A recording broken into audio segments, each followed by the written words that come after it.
Morning, guys. Mark Ferrasci, Protect Dog Training, and Marco, who is fired up and ready to go. Good boy. I see. Good. Nope. Come on. Come on. Come on. Got to get him right to the front. Good. There you go.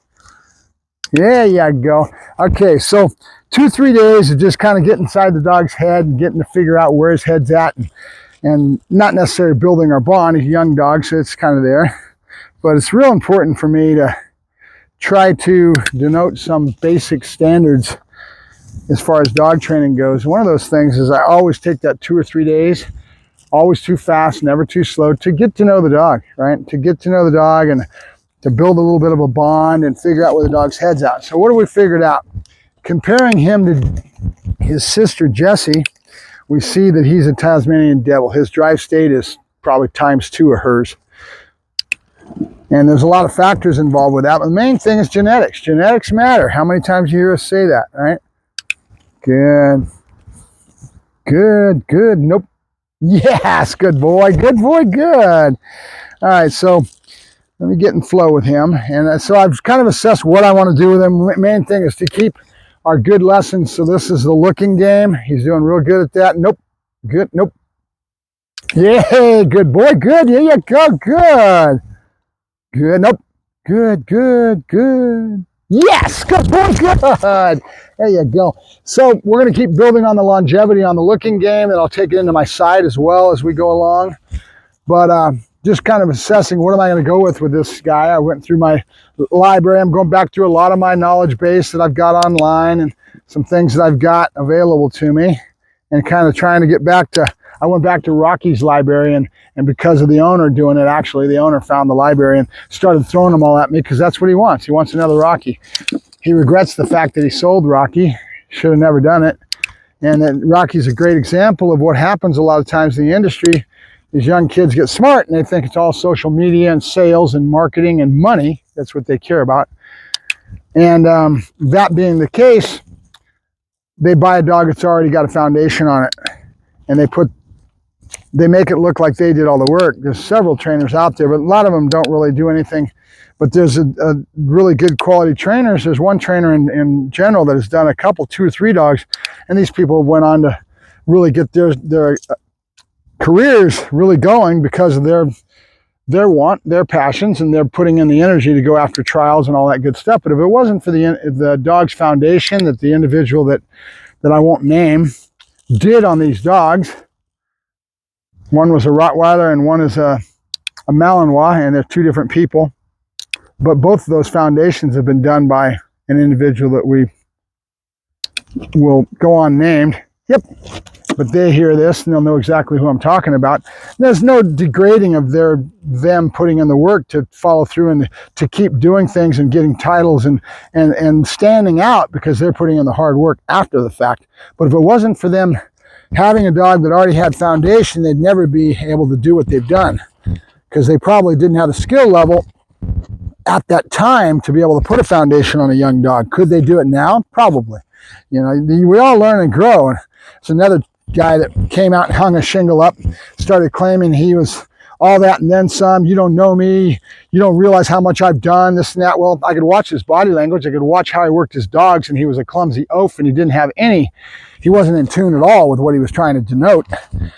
And he picked an off-breed. He's doing pretty good with the puppy, and he's starting to grow. It's like I told him when I finally shut the door on him because he was so adamant about going out and being everything that he wanted to be without having any skill base behind him, but he claimed he did. But reality and truth is that he will, like I told him, year and a half, 2 years, because you have one thing that a lot of people have to have, which is passion. He's going to go after it. He's going to keep at it. He's going to keep doing it, and he wants to achieve it. At the end of 2.5 years, or whatever, he's going to have a lot more skill level than when he started. And he picked an off breed. He's got himself a schnauzer. That's a hard breed. Dogs are real flighty when they're puppies, and their brains are all over the place. They're not an easy breed to do.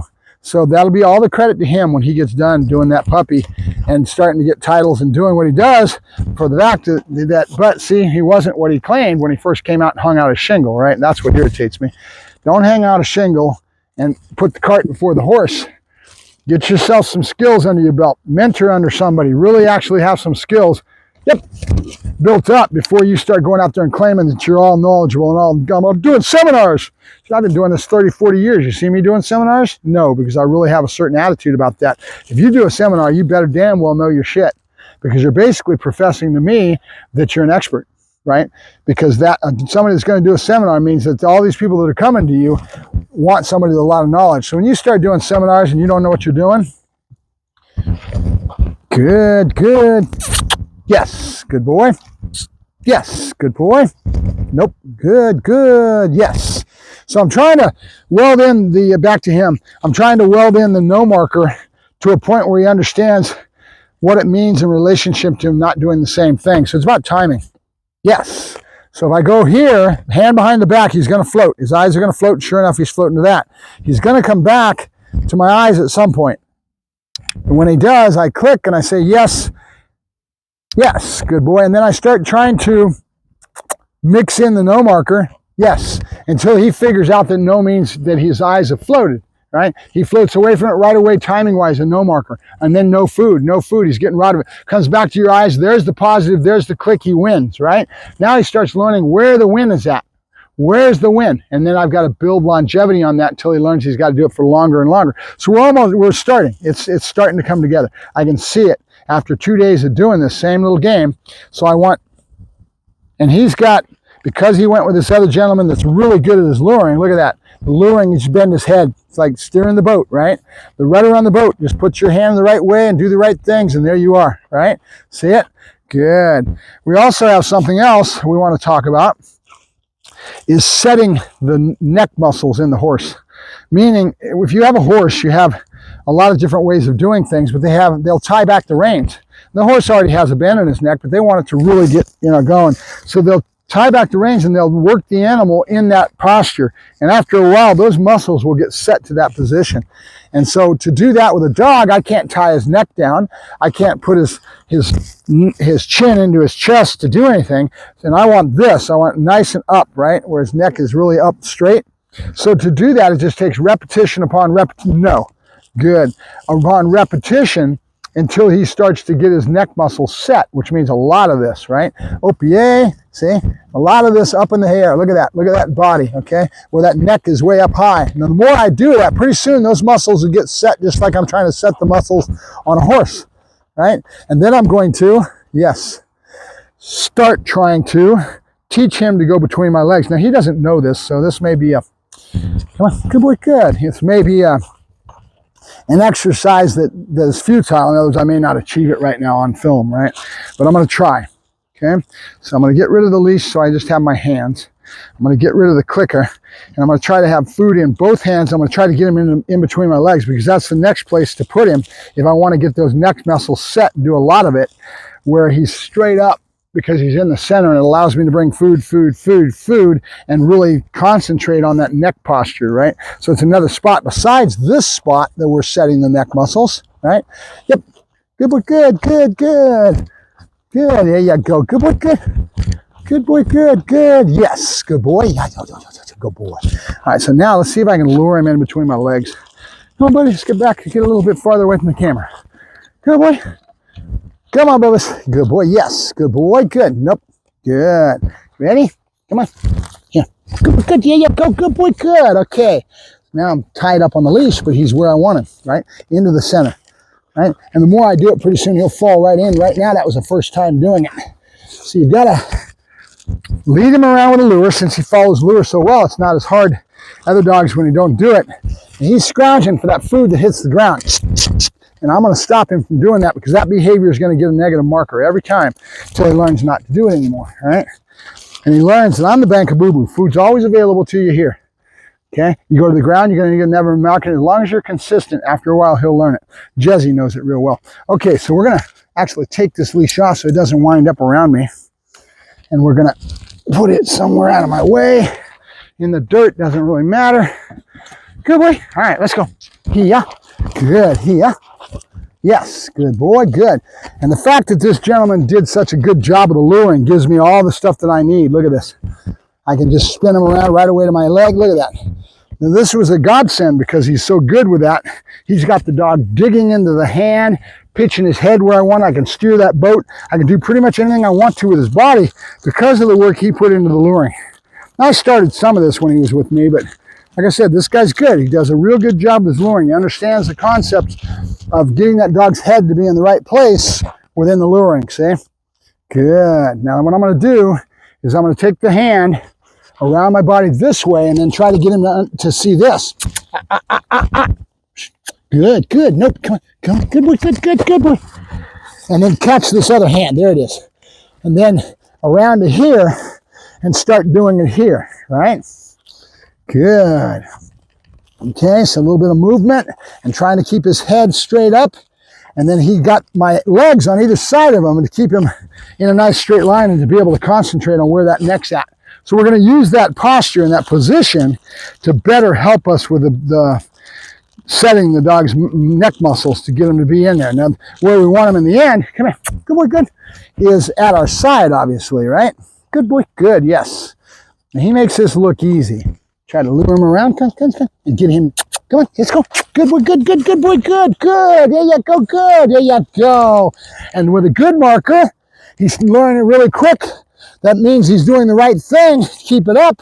As you keep using it in different spots, it'll become more solidified as far as the meaning of what that marker means. You kind of got to use it, right? So, and when he picks up on it, he'll get better and better to understand that means that good means you're doing the right thing, keep it up. In all kinds of contexts, it'll hit him with things that I'm trying to achieve with him. Right now, good, good, see it? Okay, so right away, if I have a good understanding of the good marker, it gives me something to work with. That's why, nope, good, good boy, good, good boy, good. There you go, good, yes. Good boy, good. Now I'm trying to get to a point where I can start walking with him when he's in the center. That's what I want. And he's already got him used to doing this hand here. Good boy, up, yeah, good boy. And we'll spin him out. We're gonna get into some bridge behaviors, all kinds of little stuff. But he's young right now. Nope. Hey, I don't want him doing that, and I don't have a leash to give him my negative markers, so go back to the leash. But the leash was causing a problem because he's tangling up on my legs, right? So that's kind of what I wanted to talk about with our video today, was basically we're going to start doing certain things. The negative marker needs to be established more so he gets a better job of understanding the no marker, because that's going to be as important to us in a lot of contexts. It basically tells him you're not doing the right thing. What is the opposite of that? You are doing the right thing, which is the good marker, right? So no and good. And as time goes along, he'll start to figure that out a lot quicker as we use it, consistency in the context of what we're doing. Because remember, back to my point when I was talking about the other day, dogs are very contextual.